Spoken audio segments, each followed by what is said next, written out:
నాశనం అయిపోయినాయో. సంతోషం కన్నా దుఃఖము పాళ్ళు ఎక్కువగా ఉన్నాయి. అవును. ప్రతి కుటుంబంలోనూ ఏదో ఒక ప్రాబ్లం.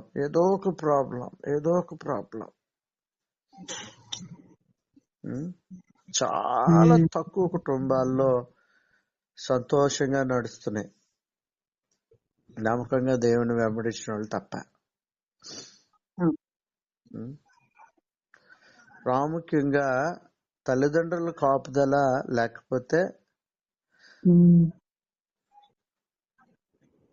పిల్లల భవిష్యత్తులో ఏం బాగో. అర్థమైందా? హారబుల్ డెత్స్ నేను ఇందాక విన్నాను, చాలా బాధ కలిగింది నాకు, చాలా బాధ కలిగింది. తండ్రి చేసిన తప్పుకి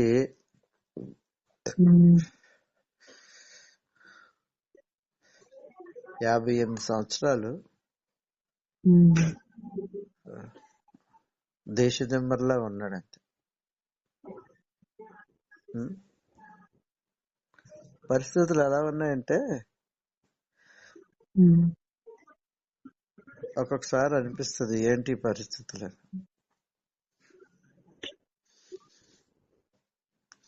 మనం ఏమీ చేయలేం.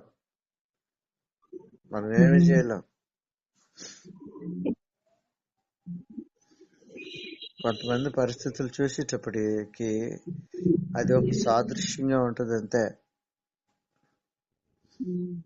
అది ఒక కనువిప్పుగా మనకు ఉండాలి. అది సీరియస్ గా తీసుకోకపోతే ఆవిడ ఏం చేయలేడు. ఒకటే ఒకటి గుర్తుపెట్టుకోండి, నువ్వు తీసుకునే నిర్ణయము నీ కుటుంబానికి ఎఫెక్ట్ లా ఉండకూడదు. అది గుర్తుపెట్టుకోవాలి. నువ్వు తీసుకునే మూర్ఖపు నిర్ణయం బిడ్డలు పోగొట్టేసుకుంటారు అంతే. నాకు తెలిసిన చాలా కుటుంబాలు ఉన్నాయి.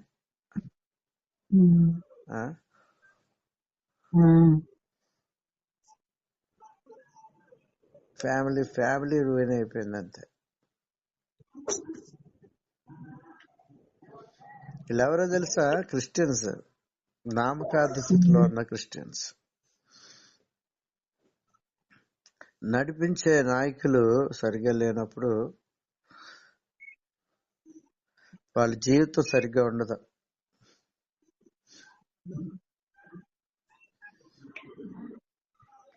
సీరియస్ గా తల్లిదండ్రులు పిల్లల గురించి పోరాడకపోతే పిల్లల దాకా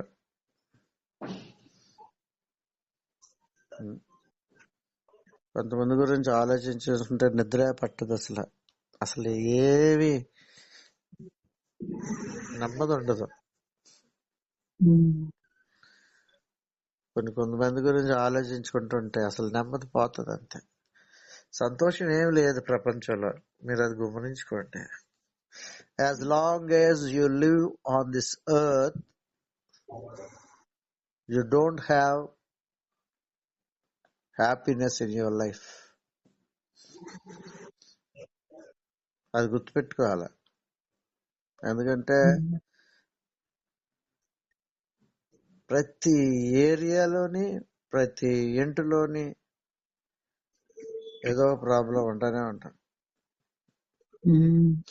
నాకు తెలిసిన ఒక ఆయన ఉన్నారు, ఎంఆర్ఓ చేశాడు ఆయన. దైవ భయం లేదు, ఏ రోజు చర్చిలో చూడలేదు ఆయన్ని. క్రిస్టియన్, పేరేంటో తెలుసా? మంచి క్రిస్టియన్ పేరు. దాన్ని మాట్లాడుకున్నాం చూసావా? అలాంటి దైవజనుడి పేరు నంబర్ 1 లంచుగుండి. అందరినీ పీడించుకొని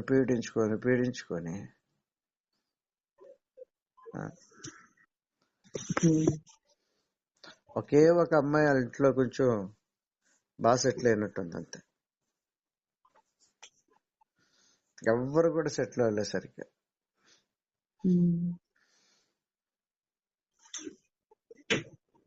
కుటుంబాలు, తల్లిదండ్రులు సరిగ్గా లేకపోతే పరిస్థితులు అలాగే ఉంటాయి.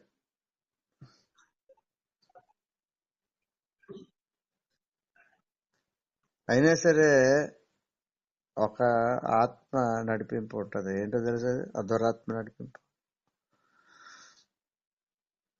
అడ్జస్ట్ అయ్యి బ్రతికేయడమే. ఫ్యూచర్ గురించి సరైన అవగాహన నీకు లేనప్పుడు, ఒక నిర్దిష్టమైన దేవుని నడిపింపు లేనప్పుడు, అడగండి, జనాలను అడగండి, వాట్స్ యువర్ చిల్డ్రన్ ఫ్యూచర్ అని అడగండి, చెప్పలేరు. ఎందుకో తెలుసా? భారం కలిగి కుటుంబం గురించి పోరాడే మనసు లేనే లేదు వాళ్ళకి. బతుకుతారు అంతే.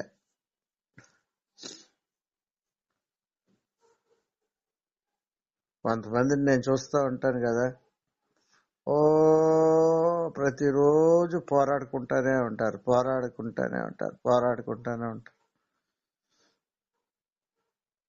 కొంతమంది సీరియస్ గా తీసుకోరు.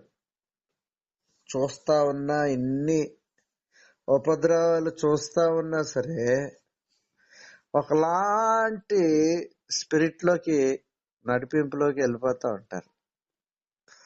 సీరియస్ గా 2 గంటలు, గంట సేపు పోరాడే అనుభవమే లేదు. They are leading the life according to their own will. వాళ్ళ సొంత చిత్తానికి, వాళ్ళకి ఎలా నచ్చితే అలా నడుస్తారు అంతే. ప్రాబ్లమ్స్ ఎప్పుడు వస్తాయో తెలుసా? When we face the problem, when we don't have a burden on the family and effort our spiritual life. మన ఆత్మీయ జీవితం గురించి, కుటుంబం గురించి భారం లేనప్పుడు పరిస్థితులన్నీ తారుమారైపోతాయి అంతే.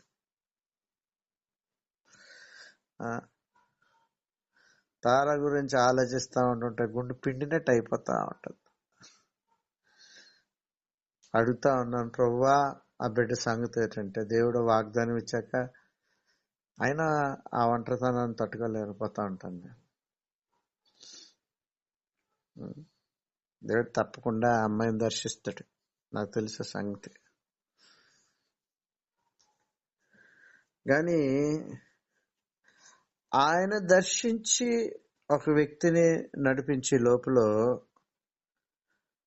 వాళ్ళు అనుభవించిన మలుపులు ఉంటాయి చూసారా, అవి దయానీయంగా ఉంటాయి.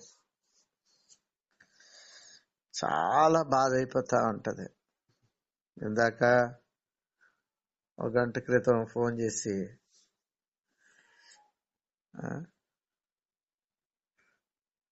దిక్కులేని స్థితి, అందరూ ఉండి కూడా దిక్కులేని స్థితి.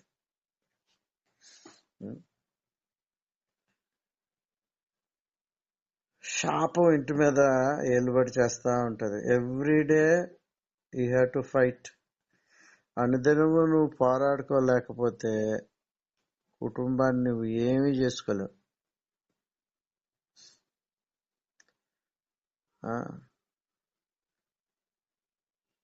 అర్ధాయుష్తో చనిపోయిన పిల్లలు నేను చూశాను ఈ కుటుంబంలో.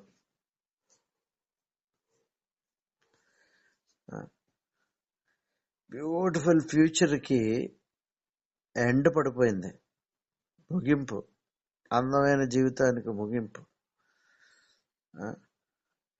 దీనంతటికీ కారణం ఏంటంటే తల్లిదండ్రులు తీసుకునే ఆ నిర్ణయం. వాక్యం మీద ఆశ, ఆసక్తి, సహవాసం లేకపోవడం, మారు మనసు లేకపోవడం. నేను ఇప్పటికి దగ్గరగా కొన్ని వందల సంఘాలకు వెళ్ళాను. సంఘాల్లో 199 మంది సేవకులు ఎత్తబడే గుంపులో లేనేలేరు. అసలు మారు మనసు, రక్షణ లేదు. ఒక మత సంబంధమైన నడిపింపులో ఉంటున్నారు. నేను వెళ్ళిన సంఘాల్లో చూస్తానే ఉన్నాను. మేము నడిచిన సహవాసం గాని, మాకు నేర్పిన నాయకులు గాని, తల్లిదండ్రులు గాని ఎంత నీతిగా నిజాయితీగా బ్రతికారో అలాంటి జీవితాలు వీళ్ళ కుటుంబాల్లో వీళ్ళ సంఘాల్లో 99% నేను చూడలేదు. సేవకుల దగ్గరికి వెళ్ళాను, చాలా మంది సేవకులు నేను కలిశాను. మనం కలిసి పని చేద్దాం, ఆత్మలను కడదాం అని చెప్తే వాళ్ళ దగ్గర నేను చూసింది ఒకటి ఏంటంటే డబ్బులు కావాలా. ఈ రోజుల్లో చిన్న చిన్న సేవకులంటూ చేసే పని ఏంటో తెలుసా? మార్మన్స్ పొందానంటాడు, రక్షణ పొందానంటాడు, ప్రతిరోజు ఎక్కడో దగ్గరికి సేవకి వెళ్తాడు. ఎక్కడికి వెళ్తాడో తెలుసా? ఎక్కడైతే 100 రూపాయలు ఇస్తారో ఆ మీటింగ్కి వెళ్తాడు. ఈట సంఘంలో 5-10 మంది కూడా ఉండరు.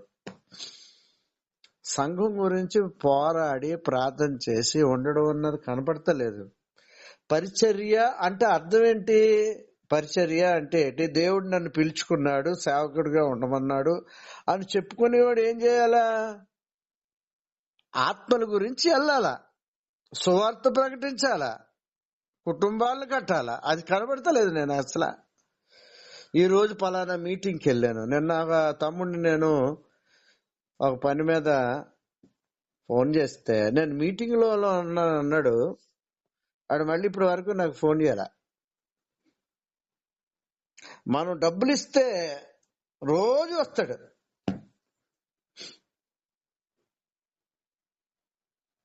మనం డబ్బులు ఇస్తే రోజు వస్తాడు.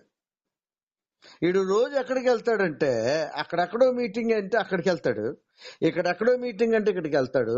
ఎందుకు అక్కడికి వెళ్తాడంటే ఆ మీటింగ్ వాళ్ళకి డబ్బులు ఇస్తారు.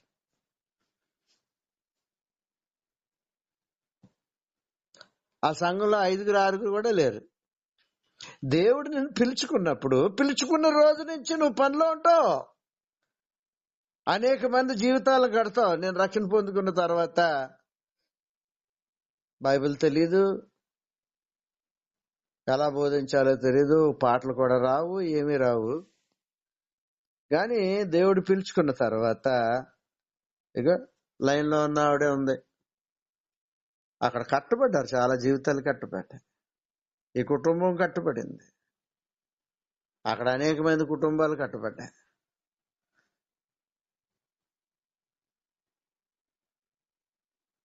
ఐదుగురు 10 మంది కూడా లేరు. నేను వెళ్తున్న సంఘాలకి ఇప్పుడు 100 సంఘాలకి వెళ్ళాను. ఆ 100 సంఘాల్లో ఎంతమంది అంటే 5, ఎంతమంది అంటే 10 మంది, ఎంతమంది అంటే 3. మరి ఏంటి సేవ చేస్తున్నారు? ఏం సేవ చేస్తున్నారు? ఏ కుటుంబంలోనే నమ్మదులే.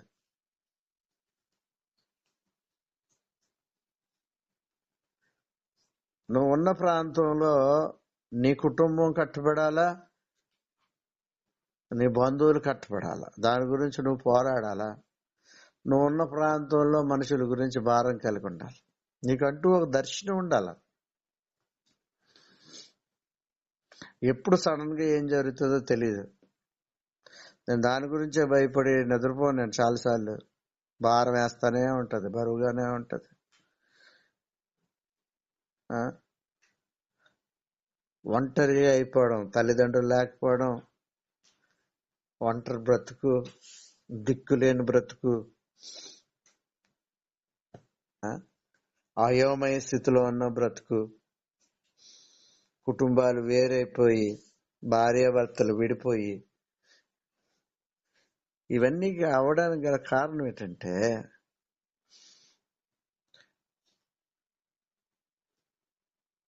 ఆ కుటుంబంలో ఏది లేదన్నమాట.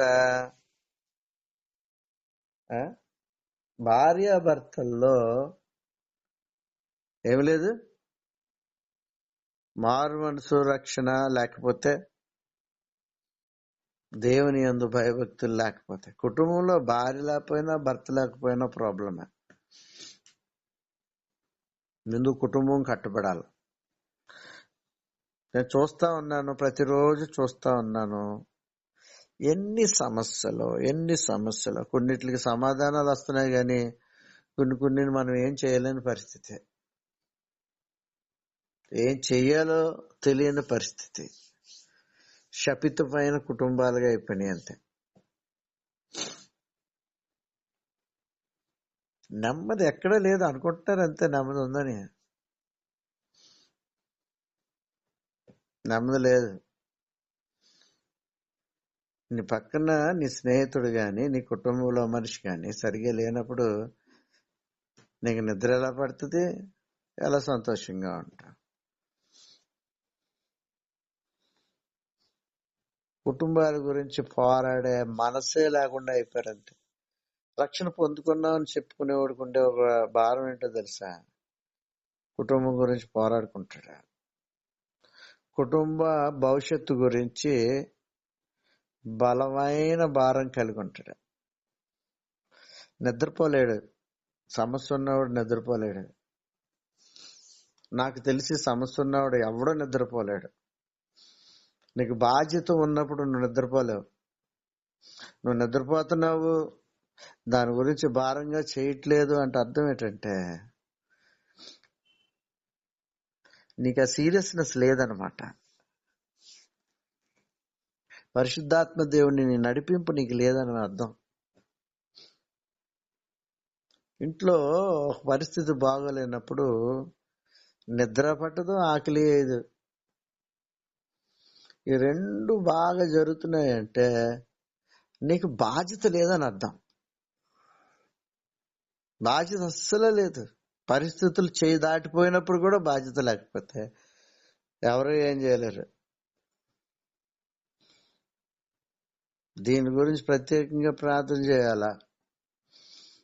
వాళ్ళ భారం పెట్టు ప్రభు అని ప్రార్థన చేయాలా? ఎందుకు అలా స్థితిలోకి వెళ్ళిపోతున్నారో ఆలోచించుకోవాలి. నీకు రక్షణ దేవుడు ఎందుకు ఇస్తాడో తెలుసా? నిన్ను బట్టి కుటుంబాలు కట్టబడాలని, పరిస్థితులు మారాలని. జాగ్రత్త. నీ ఆలోచన వాక్యానుసారంగా ఉందో లేదో ప్రతిసారి చెక్ చేసుకోవాలి. ప్రతిదానికి దేవుడి మీద ఆధారపడకుండా వెళ్ళిపోతా ఉంటుంటే చాలా కష్టమైపోతుంది. కుటుంబాలు ఏం బాగాలేవు, పరిస్థితులు ఏం బాగాలేవు.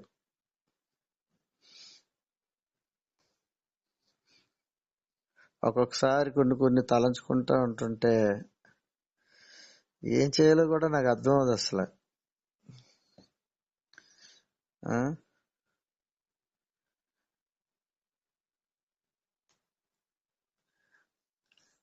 ఎవరిని మృంగుదునా అని తిరుగుతున్నాడంట. నీ కుటుంబం గురించి నువ్వు భారం కలిగి ఉండాలి, గుర్తుపెట్టుకోండి. భారం కలిగి ప్రార్థన చేసుకోకపోతే కొంతమంది ఫోన్ చేస్తుంటే ఆ రోజంతా పూటంతా నాకు అసలు మనసు పాడైపోతా ఉంటుంది. ఈ రోజున నాశనం అయిపోవలసిన బ్రతుకు ఇలా ఉండడానికి గల కారణం ఏంటంటే తల్లిదండ్రులను బట్టి. ఈ రోజున నీవు నీ బిడ్డల గురించి ఎటువంటి నిర్ణయం తీసుకుంటున్నావో నువ్వే ఆలోచించుకో. ఈ నా మాటలు వింటున్నా ఈ కాన్ఫరెన్స్ కాల్లో ఉన్నవాళ్ళు సీరియస్ గా తీసుకోండి. పరిశుద్ధాత్మ దేవుడు చెప్తున్న మాట ఏంటంటే తట్టుకోలేని వేదన రాబోతుంది నువ్వు సరి చేసుకోకపోతే. అది మళ్ళీ నువ్వు పూడ్చుకోలేవు నీ జీవితంలో. It is going to happen.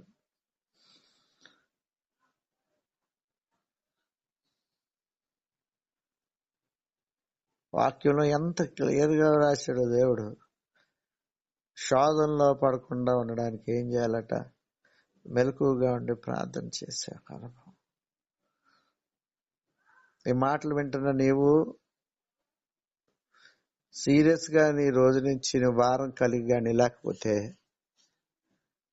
తట్టుకోలేని భారము, గుండు పగిలే భారాలు చూడవలసి వస్తుంది.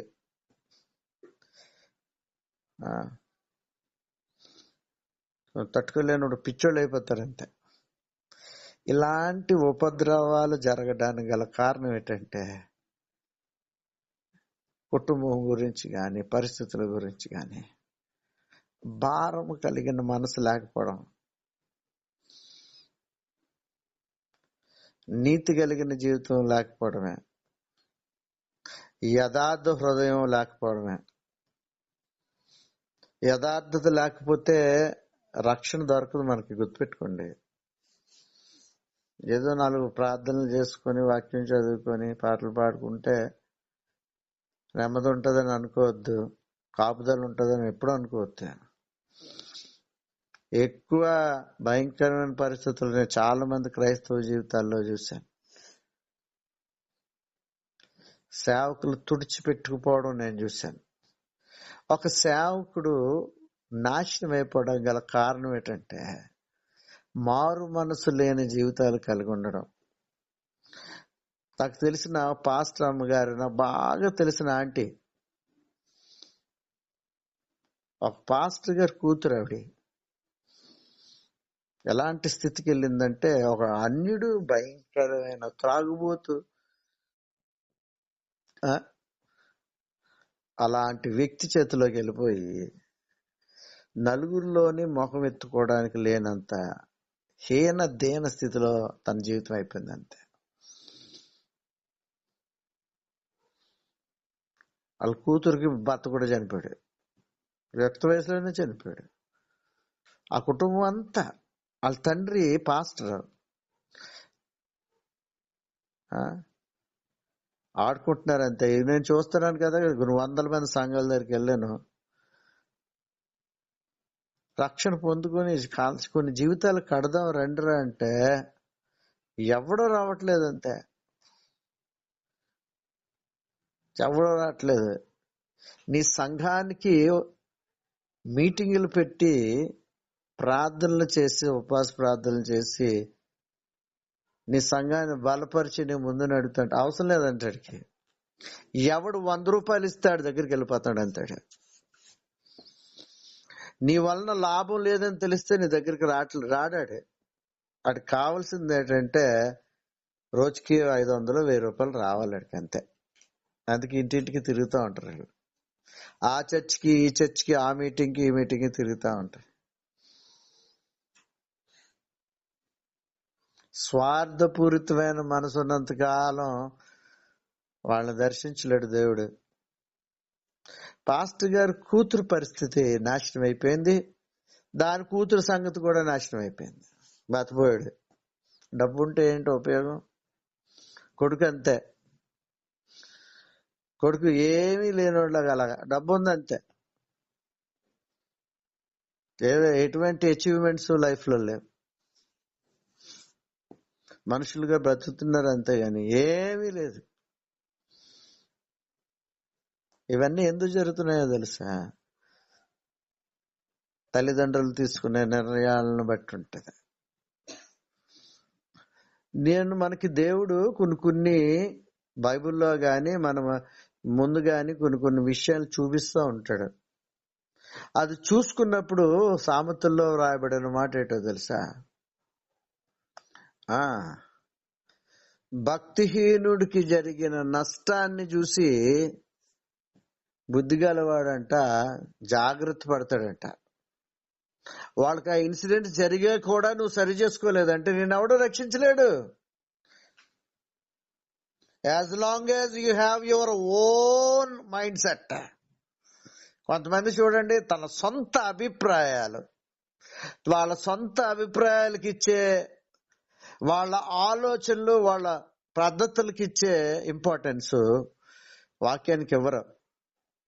యోబు ఆ గ్రంథంలో రాసుకున్నాడు, నా స్వాభిప్రాయం కంటే, నా సొంత అభిప్రాయం కంటే నీ మాటకి నేను విలువిస్తున్నానని మాట్లాడతాడు.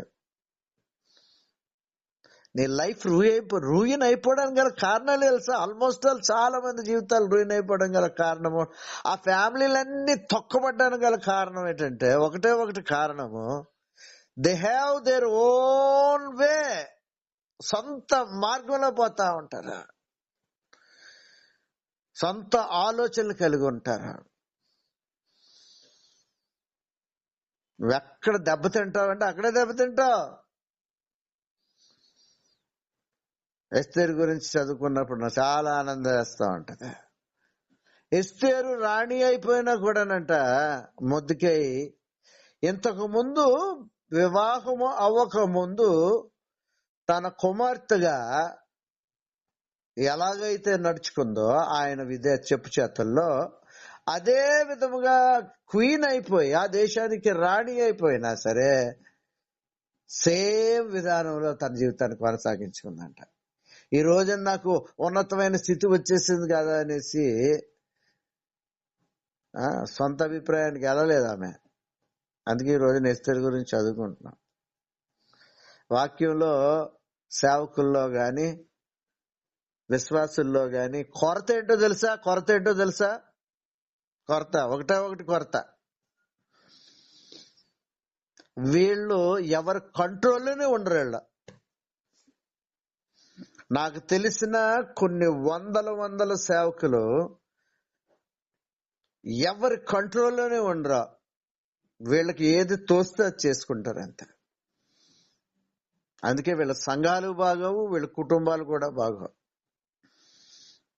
విశ్వాసులు చూడండి, పాస్టర్ గారు చెప్తానే ఉంటాడు, వద్దమ్మా బాబు, దానికి వెళ్ళకమ్మా బాబు అంటాడు. ఏందో ఎన్ని చెప్తా ఉంటాను నేను, అమ్మ ఇలా చెయ్యొద్దమ్మా, దెబ్బతింటారు అంటే ఒకలాగా అయిపోయారు అంతే. ఏంటో నాకు ఈ స్పిరిట్ ఏంటో నాకు అర్థం. దెబ్బతిన్నా బుద్ధి మారట్లేదు. కుటుంబాల్లో నష్టాలు చూస్తున్నా, సరైన జీవన సరళి లేకపోతున్నా మార్చుకోవట్లేదు పద్ధతులు. ఒకలాంటి స్పిరిట్ లోకి వెళ్ళిపోయారు అంతే. నాకేం చేయాలో కూడా తెలుస్తలేదు. గుర్తుపెట్టుకోండి, ఎవరిని మృంగుదునా అని నేను ఎన్ని కుటుంబాలు చూస్తున్నాను. నా కళ్ళెదురుగా ఎంతమంది నాకన్నా యవనస్తులు చనిపోయారో, ఎన్ని కుటుంబాలు అలాగా నాశనం అయిపోయినాయి. నా స్నేహితుల్లోనే, బంధువుల్లోనే భయంకరమైన స్థితుల్లోకి వెళ్ళిపోయారు అంతే. సరి చేసుకుంటాక లేకుండా ఇందాక నేను మాట్లాడుతుంటే చాలా బాధ కలిగింది. మంచి ఫ్యామిలీ, మంచి ఏదో మ్యారేజ్ చేసుకున్నాడు, కూతురు భవిష్యత్తు బాగాలేదు, కొడుకు భవిష్యత్తు బాగాలేదు, విడాకులు అయిపోయినాయి. తల్లి ఎక్కడుందో తెలియదు. ఇప్పుడు ఎక్కడుందరా మీ సిస్టర్ అంటే, ఏమన్నా ఎక్కడుందో తెలియదన్నా. భయంకరమైన ఆర్థిక ఇబ్బందుల్లో ఉన్నారు అంతే. ఇవన్నీ చూస్తా ఉంటుంటే ఒక హెచ్చరిక. ఇది హెచ్చరికగా తీసుకుని చాలా జాగ్రత్తగా డీల్ చేసుకోవాలి. ఒకసారి పోగొట్టుకుంటే నువ్వు మళ్ళీ సంపాదించుకోలేవు. ఆస్తి సంపాదించుకుంటావు కానీ జీవితాలు పోయాక నువ్వు ఎవరిని ఏమీ చేయలేవు. గుర్తుపెట్టుకోండి. ఈ రోజు నుంచి అన్నా సీరియస్ గా నీ ప్రార్థనా జీవితాన్ని కొనసాగించుకోవాలా. కుటుంబాలు కట్టబడాలా, నువ్వు కుటుంబాలు కట్టేలాగా ఉండాలా, పరిస్థితులు మారాలా. తర్వాత నువ్వేమీ చేయలేవు. నువ్వు చూస్తుండగానే నీ బంధువుల్లో, నీ స్నేహితుల్లో కొంతమందిని సాతాను లాగేసుకుంటాడు అంతే. అందుకే ఇదొక పోరాటం. నేను అదే కదా మాట్లాడుకున్నాం. పోరాడకపోతే ఏమీ లేదు, నెమ్మది లేదు, సంతోషాలు ఏమీ లేవు. సంతోషం లేదు అసలు. నీ పక్కన నష్టం జరుగుతుంటే నువ్వు సంతోషంగా ఎలాగుంటావు? నీ కుటుంబంలో నెమ్మది లేనప్పుడు నీకు సంతోషంగా ఎలాగుంటావు? నువ్వు సరైన మారు మనసు రక్షణ పొందుకొని ఉంటే ఇర్మియాలాగా ఉంటావు, విలాపిస్తానే ఉంటావు, ప్రలాపిస్తానే ఉంటావు. ఇవన్నీ వింటున్నప్పుడు అసలు నెమ్మదే ఉండదు. నాకు ఏం చేయాలో అర్థం అవ్వదు. జాగ్రత్తగా ఈరోజు దేవుడు హెచ్చరిస్తున్నాడు. భయంకరమైన ముప్పు రాబోతుంది కుటుంబాల్లో.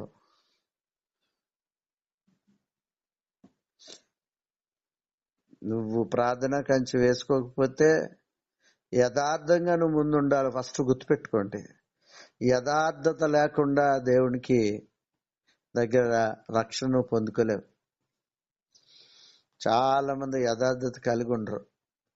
ఫెయిర్నెస్ లేనంత కాలం దేవుడు ఏం చేయలేడు. యథార్థతే కావాలా. నెక్స్ట్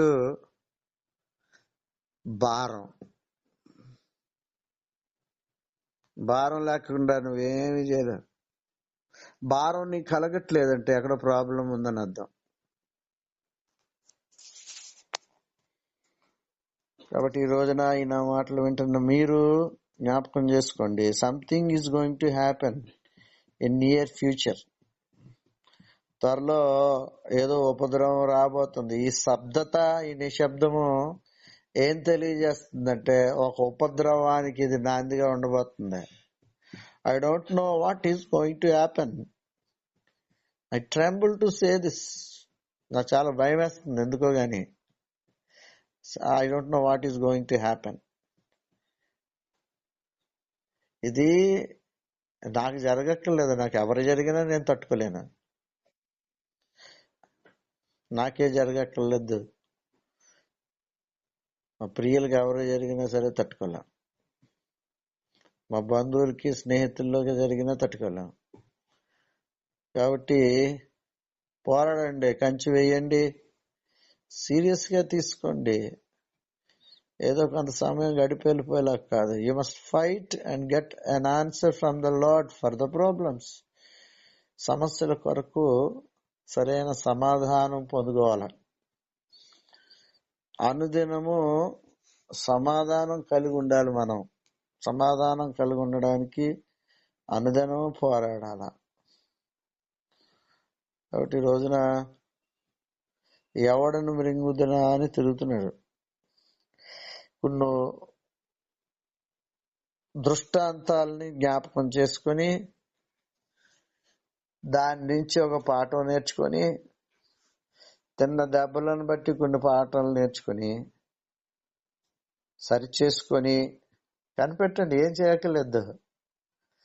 సరిచేసుకొని ఆయన సన్నిధిలో కనిపెడితే చాలు. The Holy Spirit will reveal everything and he will lead you in the right path. ఆయన సన్నిధిలో అలాగే మౌనంగా భారంగా కనిపెడతా ఉంటుంటే ఏం మాట్లాడక్కర్లేదు. ఆయన చక్కగా డైరెక్షన్ ఇస్తాడు. అది ఫాలో అయితే చాలు, లైఫ్ సెట్ అయిపోతుంది. మనం వెళ్ళే మార్గం సరళం చేయబడుతుంది. కాబట్టి నా మాటలు వింటున్న మీరు సీరియస్ గా తీసుకోండి. పరిస్థితులు ఏమీ బాగుండట్లేదు. దినదినం ఏమవుతున్నాయో తెలుసా? ఇంకా భయంకరమైన ఉపద్రవాలు రాబోతున్నాయి. చాలా ఉపద్రవాలు రాబోతున్నాయి. ఎడబాటు రాబోతుంది. భయంకరమైన ఎడబాటు రాబోతుంది. గుర్తుపెట్టుకోండి. తట్టుకోలేనంత బాధ ఉండబోతుంది. జాగ్రత్తగా కట్టుకోకపోతే కుటుంబాల్లో చాలా భారం అయిపోతుంది. నా ప్రతిరోజు ప్రేయర్ చేస్తున్నప్పుడు చాలా పొడవు పడుతూ ఉంటారు.